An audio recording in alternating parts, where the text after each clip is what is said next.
In a world where jobs are how most people make money, one man, one desire, one challenge dares to break the mold.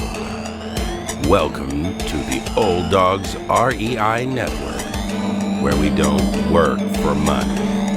Money works for us. Coming soon. Viewer discretion advised.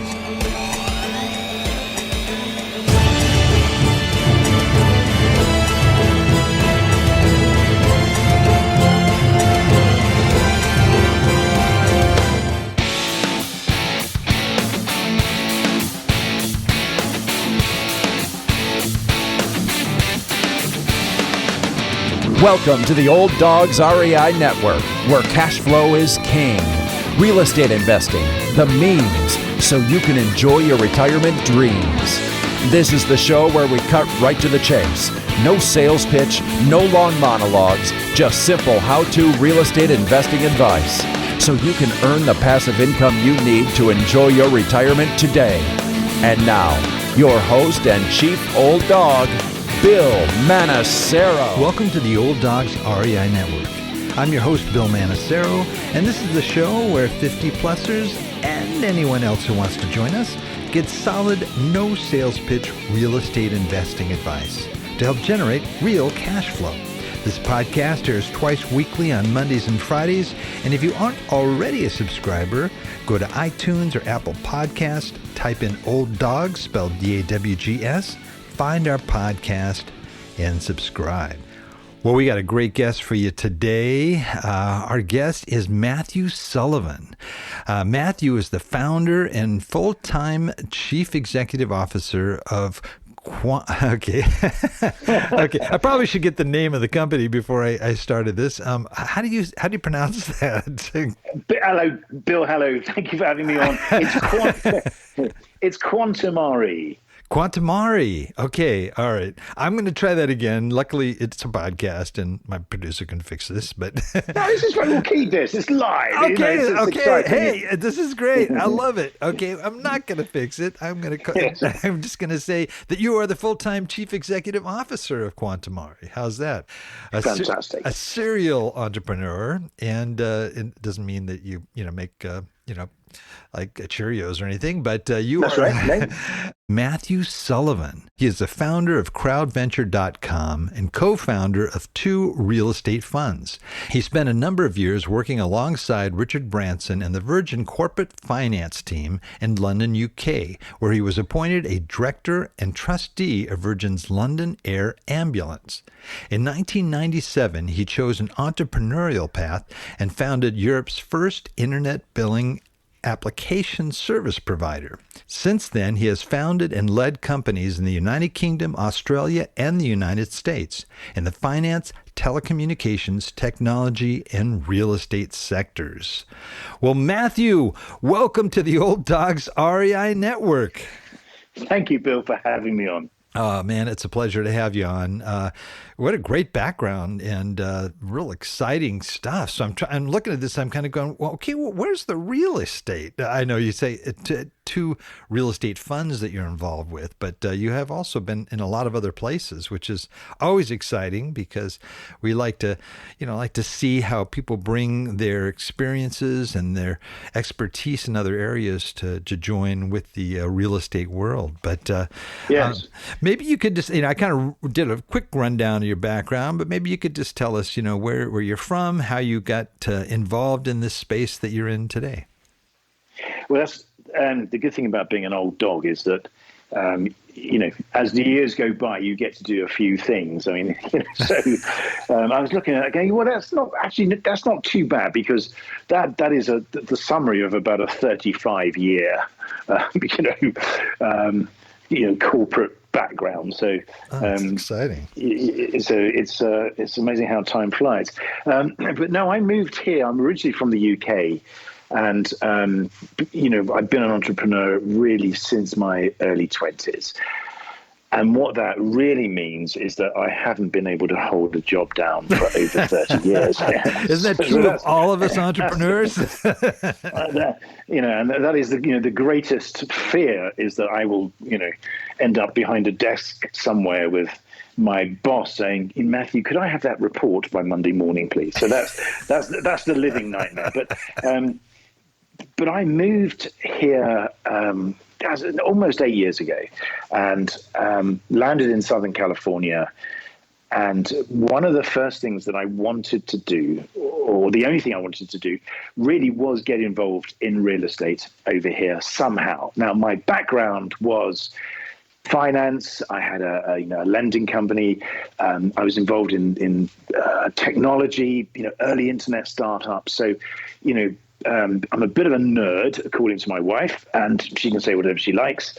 Because she's the boss, we all know that. But this combination, this idea of combining finance and platforms and technology and real estate all really came together because when I moved here, it was hot on the heels of the Jobs Act. And the Jobs Act was this act that really changed the landscape for securities because it meant for the first time that you could actively offer private placements online without, being told off by the SEC. So in other words, you could offer, typically the sort of deal structures that you could only previously offer on a sort of, a mano basis. So that gave birth to the crowdfunding industry. And 8 years on, it's been a huge success with, as an industry with billions and billions of dollars moving through these online platforms. So that was my that was the way that I really, real estate is something that I'd always wanted to get involved with, but, never managed to do it because I was, involved in other things, that were related to real estate. So when I moved here, it became my sole focus. And real estate really has been my sole focus for the last 8 years, but in not directly investing, as it were, but more to do with the machinery behind real estate and the machinery behind the financing of real estate. So I have no idea if that answers your question at all. No, that brings us up to date. You founded this organization called crowdventure.com. Now, is this a crowdfunding portal? It was. It's very much version 1. So CrowdVenture is still there. It doesn't really do anything. But what that did was that introduced me to people. I had some currency. So in other words, it was very much the buzzword in the same way that cryptocurrency and blockchain is the word of the day today. Then it was all about crowdfunding.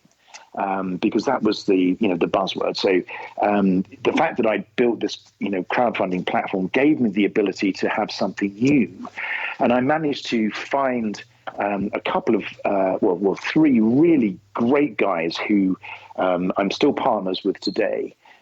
Who are very active real estate investors and servicers, and together we were able to launch a viable product on CrowdVenture. But we quickly figured out that actually there are all sorts of challenges in trying to create a platform with lots of small deals. So that's where we decided to go along the fund route, and we set up a couple of real estate funds. But my heart really is in the in the platform side, the sort of machinery side. And when I was at a crowdfunding conference, in the early days, I stumbled across this asset class, which is the ability to invest in owner-occupied real estate by using this sort of really cool instrument to tap into the equity appreciation. So you could effectively benefit from the appreciation in someone's house without having any of the issues of ownership. So this concept of shared equity or home equity agreements. So I sort of stumbled across that, and that's the thing that really fascinated me. So it took me a couple of years or so before I was able to do anything about that. But that's what eventually led to QuantmRE, which is the company that I set up 4 years ago and still run today. Yeah, well, why don't you elaborate a little on that? Because that's what really fascinated me is it looked like a very new approach. I mean, there's a lot of companies out there that will give you, home equity loans and HELOCs and all kinds of reverse mortgages, and this did not look like any of that. And that's what I thought was really interesting. Maybe you could kind of help define that niche that you found there. Well, the problem that we solve, you're absolutely right, is homeowners who have lots of equity. The only way that they can unlock that equity is to borrow more money. So if you, and many people have seen huge house price appreciation over the last, 18 months or so. So the only way that they can actually get their hands on that appreciation or some of the value is to take out a HELOC or another mortgage. And many people find problems with that approach because they don't qualify for a loan or they don't qualify for the HELOC because it's becoming increasingly difficult to borrow money. So you've got this sort of, these two opposing forces, the immovable object and the irresistible force. My house is now worth $1 million. This year, and half of that's mine in terms of equity, but nobody wants to lend me any money. So I just have to sit there and stare at it every day because I can't touch it. So a home equity agreement is an equity-based instrument that allows investors to participate in the potential equity appreciation. So it works very differently to a loan. We don't lend money, we invest through a form of an option agreement. And we say to the homeowner, we will give you a cash lump sum today in exchange for you promising that when you sell your home, you'll give us back the original investment and we will share a predetermined amount of the amount of increase in value of your home. So in other words, if your house goes up and you sell it in 5 years' time, you'll give us back our original investment and we'll take a share of the amount that it's gone up. And that's how we make the return on our investment. And what that does is that, as it's not a debt product, you don't need to jump through all the fiery hoops that you would need to jump through if you were borrowing money. And we can invest up to $500,000, depending on the value of the home. There's no immediate tax implications, so there's no tax to pay because it's not income tax. You can use it to reduce your capital gains tax bill when you sell your home.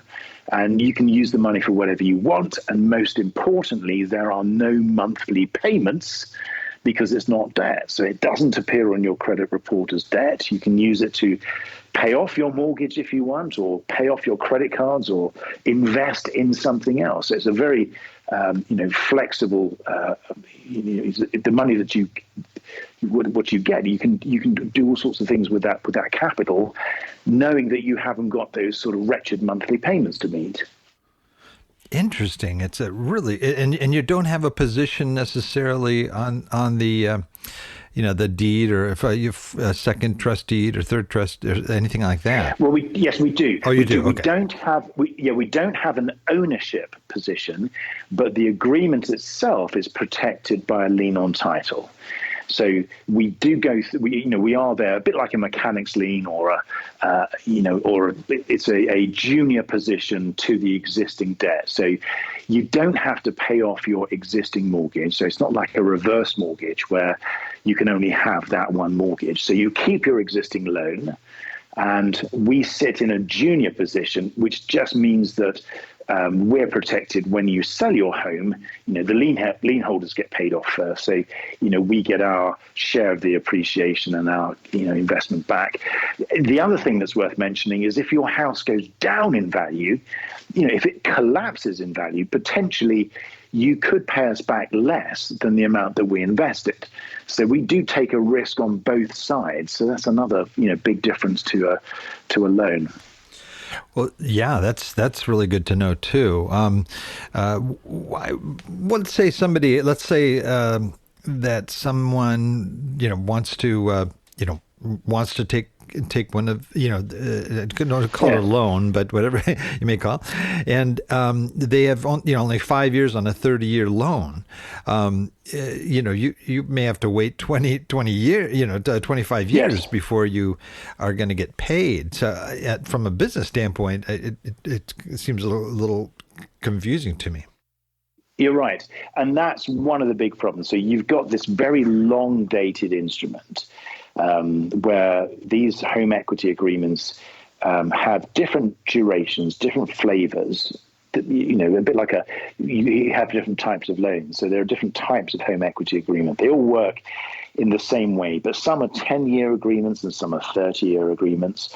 But you're right. I mean, they suit investors who have long-term investment horizons, and typically that's institutions and family offices who have a certain capital allocation that can be put into these instruments, because even though they're long dated, most of them will pay off, in the same way that following the same footsteps of how often people move home. So they don't tend to sort of last for longer than sort of 7 or 8 years, because people tend to move homes, in that time. But for the people that do stay in their homes, it is a problem. And that's one of the big problems that we found when we set the, QuantmRE up.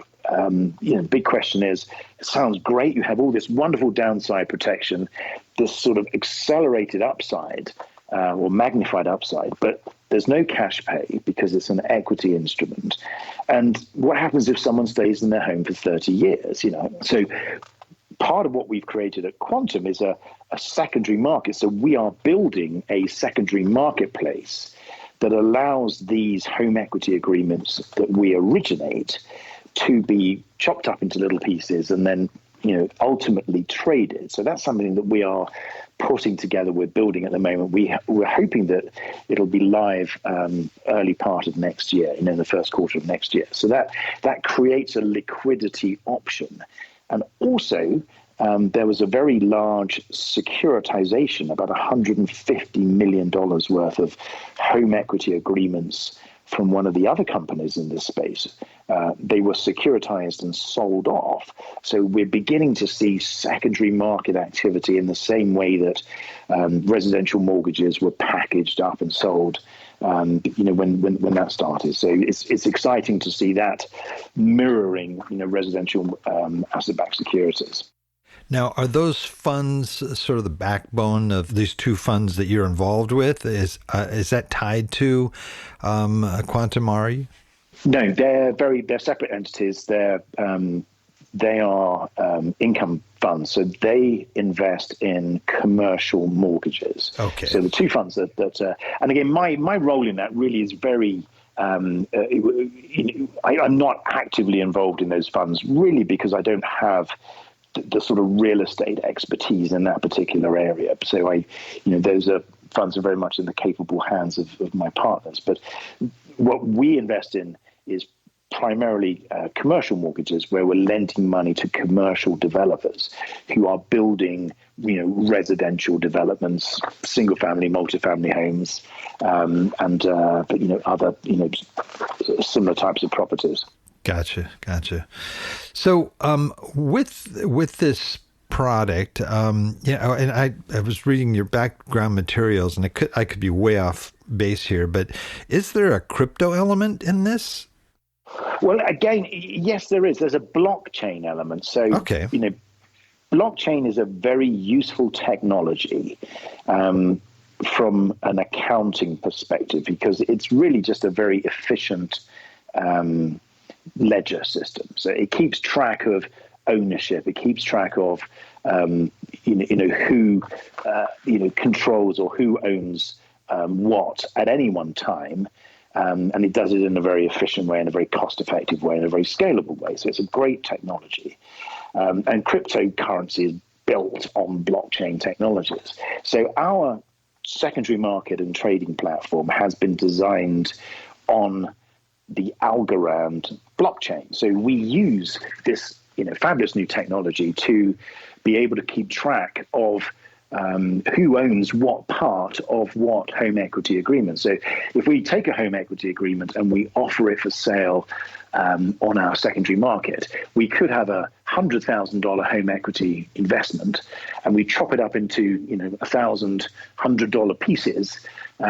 We use the Algorand blockchain to keep track of who owns what piece, because when they come to trade those or sell those into a marketplace, it allows us at any one time to know exactly who owns what, so that when these home equity agreements pay off, we can then send the money to the right people at the right time. And also from a securities law and regulations perspective, you need to know who your shareholders are and who owns what. So blockchain and Algorand in particular is a very effective way of doing that.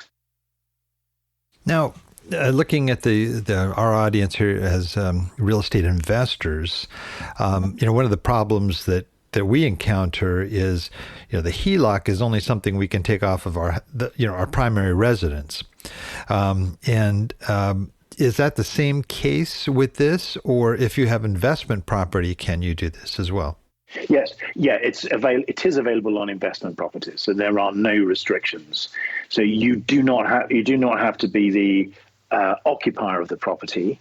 There is a limit of $500,000 investment per person. So it's a bit of a cross between a residential and a commercial product in that respect. So we don't, we do limit our exposure. But it is very useful if you have investment properties where you've got lots of equity. You can use a home equity agreement to access that equity, which you can then use potentially as a down payment on another property, knowing that you're not increasing your leverage. And that's critical, because when it comes to calculating what your potential income is, etc., you don't have to factor a home equity agreement as additional debt. Okay, so that the $500,000 that's not just for real estate investors, or is that just as it pertains to real estate investors? So let's say I'm a homeowner and I want to put in a swimming pool. I want to take out $50,000, but would this product be something that person would utilize for that? Yeah. Absolutely, yes. Then the $500,000 limit, that means that we won't invest more than $500,000. Okay, got it. That's max. With one person. Yeah. So that's but that's per property effectively. Or if you've got multiple properties, then that's per person. Okay, got it. Okay. Wow, this sounds like a great. Well, what would you say? Holding this up against the standard products out there, the HELOCs, the second trust deeds. What would you say the advantage? Just the top 3, 4 major advantages in this approach as compared to the other products out there. Well, the primary difference is it's not a debt product. So all of the things that are associated with a debt product, this does not have. So you don't have monthly payments. You don't have the exposure. So it's an investment. So the risk to you is different. If your property goes down in value with a loan, you can then become underwater. If you have monthly payments that you miss, you then run the risk of notice of default and ultimately foreclosure. So all of those things you don't have with a home equity agreement, because it's an equity-based investment. Now, the other benefits are clearly that as it's not debt, it doesn't impact your credit report. It doesn't show up as additional borrowings. So that leaves you clear to borrow money in other areas. So there are restrictions as to the amount that you can borrow against the house that has the home equity agreement, because we don't want you borrowing more money and eating into our equity position. But if you need to pay off expensive credit card debt, or you want to use the capital in your home equity for an investment, the fact that it's not debt and you don't have monthly payments can be a real benefit, because if you've got an investment that has a certain timeline and that timeline starts looking a bit longer than you anticipated, you haven't got that burden of having to, find those monthly, cash, that monthly cash flow. So it gives you a lot more flexibility. It's a lot lighter in terms of the underwriting. We're primarily underwriting the property and not the borrower. So that means that, we don't need to see anything like the same amount of underwriting proofs that you would have to show us if you were borrowing money. So, for people who don't want to borrow money or cannot borrow money, it's a really, really good product. That's great. Are there any tax advantages to it? There are, and it's interesting because it's a capital gains tax play. So the cost of the capital, in other words, the share of the appreciation that you pay us, you can offset that against your capital gain. So in other words, if your property has gone up in value and you're paying some of that value to us, then that reduces your capital gains tax bill. Great. So in other words, you do have capital, and those advantages you don't get. Again, you don't get those same advantages with a loan, and it's very important. It can be very valuable, particularly in states like California, where you have such high capital gains tax liabilities, because ultimately it means that your real cost of the agreement can be, potentially, 50 cent dollars. If you factor in the amount of capital gains tax offset that you can apply. Wow. It just sounds like an amazing product, because, I haven't heard of anything like this before. This is very unique. Is that a part of the challenge in terms of marketing it? Yes, but it's been around. It's been around for 10 years plus. So, and there's probably about $1 billion a year being invested into home equity agreements now. And that's going to grow. So, the hard bit, I think, is almost behind us now. So it's not new, but it's new enough to make it interesting. But it's got enough of a track record and enough investment, and there are enough players in this space to enable it to have a solid platform to actually begin to grow. So education is a challenge. People are naturally skeptical when you say there are no monthly payments. When they understand that we actually do get paid, but from a different part, in other words, from the appreciation rather than from interest, then that gets there. So, the more this comes into mainstream, I think the better, and the more adoption there will be. Yeah, and there's no interest you have to pay. There's it sounds like a lot of advantages. Are you in every state? Can people participate in this from any state in the union? We're operating in 19 states, either directly or in conjunction with other companies. So overall, you can get home equity agreements in 19 states. And those are, typically the states where you're going to see more house price appreciation. The states that, like Texas, for example, there are technical reasons why we can't offer it, and that's to do with the homestead regulations and the difficulty in protecting the investors' interests under the lien. So there are some reasons why we can't operate in some states, and there are other states where you just don't see the sort of house price appreciation that would make it viable for investments. Got it. Now, in putting this company together, I imagine you had challenges along the way. What would you say maybe might have been, biggest sort of challenge or biggest mistake you made early on that you learned from and were able to, actually use it to your advantage in terms of moving forward? Well, the interesting thing about it, I've set up a number of companies over the years, and it's very rare that they end up looking the same way that you thought they would when you started. Normally, the end result is something completely different. This is one of those strange situations or rare situations where the idea and the plan hasn't changed at all over the last 4 years. So our plan was to make home equity accessible, investable, and tradable. Now, I think the challenge really has been being a little bit too early. So in other words, even though we're full of beans when it comes to what home equity agreements are and how we can fractionalize them using blockchain technologies, there's a lot of catching up that needed to happen from homeowners who needed to understand what this was, from investors who wanted to get enough comfort to be able to invest in this, from the technology side, because the blockchain needed to become sufficiently developed so that it would be able to meet the regulatory requirements. So the challenges really were lots of moving parts and just really waiting or keeping it all together so that each one of those parts could reach a level of maturity so that it would become viable. And I think now, 4 years on, we're at that stage where there's enough investment has gone in, there are enough players, there's enough momentum. But keeping all those plates spinning over the last 4 years that's been the biggest challenge. And you started with blockchain from the very beginning, right? That was that was the idea. Yeah, I mean four years ago that was the plan. But again, blockchain's gone through an enormous evolution in many respects since then, very much to everyone's benefit.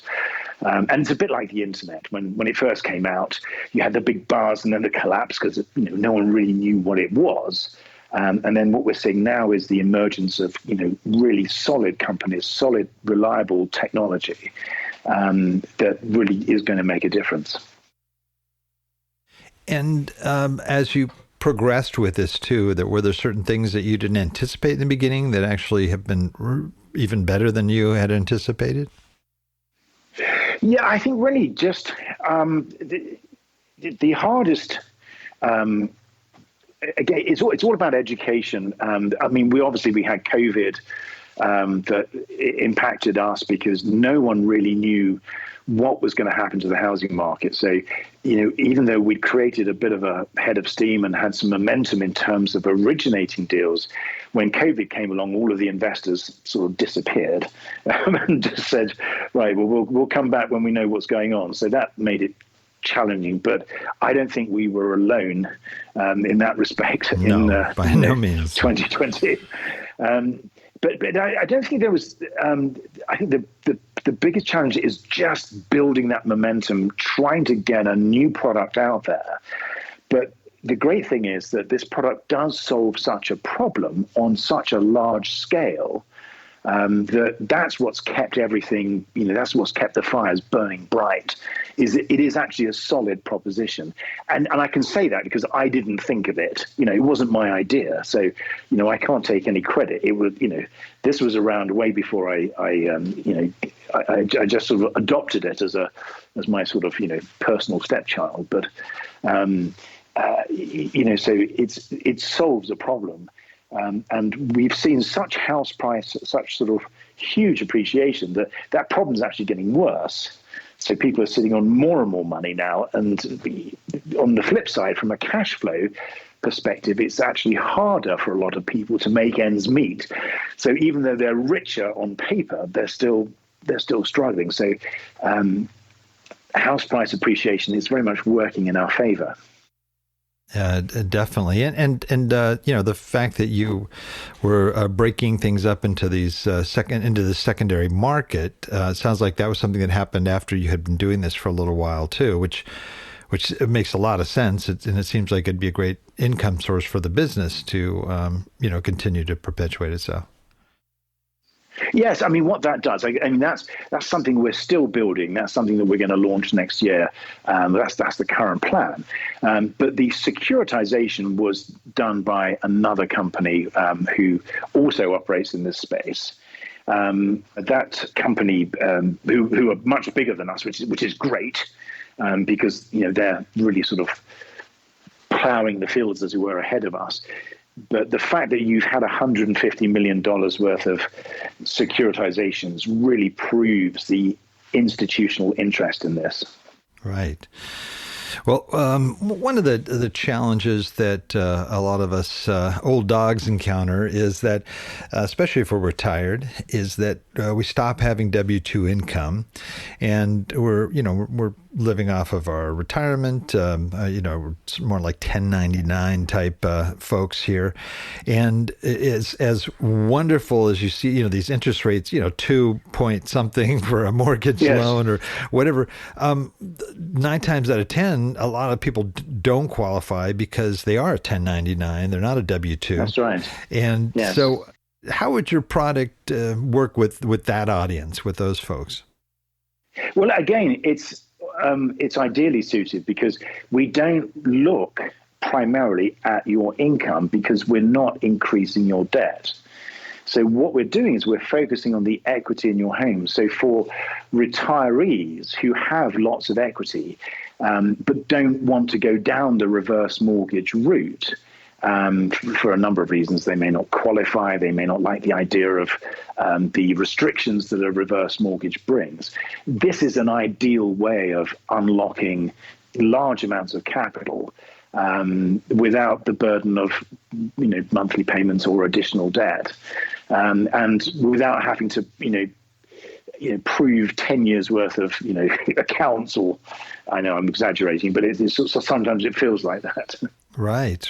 No, it's true. And it's interesting too, because with the reverse mortgage, generally by the time you're done, there's nothing left, to leave anybody. Exactly. Whereas yours, you can go for years and years, and you're still going to have something left over for your family and others, to absolutely. Yeah. So that seems like that's an advantage. And that's really important that you mention that, because we cannot eat into your existing equity. Our agreements are all sort of forward facing. In other words, we're looking at, it's capped at a certain amount. So, if your house goes down in value, we potentially take less as well. So it's far less aggressive than a reverse mortgage can be. That's awesome. Looking ahead, what excites you about the future of QuantmRE? I think it's really the fact that we're so close to bringing all of these things together and making the dream a reality. And I know it sounds terribly sort of third-rate novel sort of stuff, but it is really what we wanted to do was build something that solves a problem for people, and that's happening. And we are providing capital to people when they need it. It does make a difference. And our platform and the tokenization and the trading side of it, that's looking really close to coming live as well. So it's exciting to see all of this come together and to have the plan actually become real. And that's, it has all sorts of challenges every day, all sorts of different challenges, but we are, step by step, we're moving forwards, and that's what's exciting. That's great. Well, a question I forgot to ask before too is, if somebody owns their home outright, where you would do this arrangement, does that put you in a primary position? It would do, yeah. We'd be in first position. So if there's no existing liens, we'd just be in first position. Okay, but that doesn't prevent somebody from doing this, right? No, not at all. No, in fact, those are ideal clients because they're the ones that have tons of wealth, stuck in their home equity. So those are the people that are probably most likely to want to try and get access to it. Can people increase the amount that they have? Does it generate another agreement, or how does that work? Yes, you can do it. It's not advisable because it can get expensive. In the same way that if you keep doing, loans, you've got the setup fees, and you're sort of racking that up. But yes, you can, and we do it occasionally where someone's had an agreement for a few years, needs more money. Value of their homes increased significantly, so there's lots of space. So we would pay off the first agreement with the second agreement, and then there would be some capital left over. Gotcha. Wow. Well, this is really, I love, finding new things, and this is very new. so it's fascinating to even know about. We're kind of running running over a little bit on time here, but I wanted to, to see if there's anything else that you might want to add that you think would be important for our listeners to know. Well, no, I think the main thing is that there's information on our website. It's a discovery process. It doesn't work for everyone. Some people will look at it and say, well, I don't like the idea of sharing future equity. So it's not a panacea. It doesn't cure all, requirements, but it's really useful for people that do see the value of capital. It's been around for long enough now that it's got some real foundation. And I think it won't be too long before the banks start adopting it as an alternative financing solution. So, I think I would suggest that people just sort of take a look at it and find out a little bit more about it, because it is, a viable option in many cases. Yeah, it's a really, really good idea. Well, we have a segment now that we kind of wrap it up here. It's called Wrap It Up, and I ask you a series of quick questions. And these are resources that you've used that may be something our listeners haven't heard about that you can share with them. And if you're ready, we can go ahead and wrap it up. I'm all yours. All right. Favorite real estate book? My partner, Tom Bragelman, has written a book about 2 years ago. It took him about 20 years to write it. And it's called The Bank-Free Blueprint. I have to disclose that every time someone buys a book from my recommendation from Tom, he does owe me half a Kit Kat. So there is there is that sort of financial incentive that I have. But no, in all honesty, it's a great book written from the heart, written not for financial gain, but really because he wanted to try and explain to people what he sort of discovered. So, Tom Bragelman, Braegelma, lots of N's at the end. All right. How about just a favorite general business book? It's called Getting Things Done, and I can't remember for the life of me who wrote it, but it's a very famous book, I wanted to avoid all the sort of standard stuff, because this is the book that really did make a difference, because it helps unclutter your mind, and if only, when you go to that joke, I just came back from the doctor and I've been diagnosed with CRS, and well, what's that? It's I can't remember shit, So that's I think that's a problem which and I think we can talk about that to this audience. So I can't for the life of me remember who wrote it, but I have it somewhere, and it was and still is a book that I refer to. So I'll have to email you his, the author's details. All right, that's great. Yeah, no, I know that book. I just can't think of the author either. If only there was a cure for that. I think I have that disease. Okay. Yes. How about most valuable website for success that you tap into every now and then? I think it sounds sort of stupid, but it's just, the news. It's just trying to find as many different angles. Those angles include not the usual ones. So it's websites like the BBC or The Guardian or Al Jazeera. So it's just because we don't get out much these days because of the restrictions, and our businesses are much more. We don't move around anything like as much as we used to. So just trying to stay informed with what's happening, but without sort of being fed the usual preconditioned stuff. So just exploring news sites where you get the real feel of what's actually happening, and just trying to stay abreast and trying to have that perspective. Yeah, all with you on that one. Yeah, it's a little bit too connected in the mainstream, definitely. Yes. How about a favorite app? Anything on your phone that you use on a regular basis?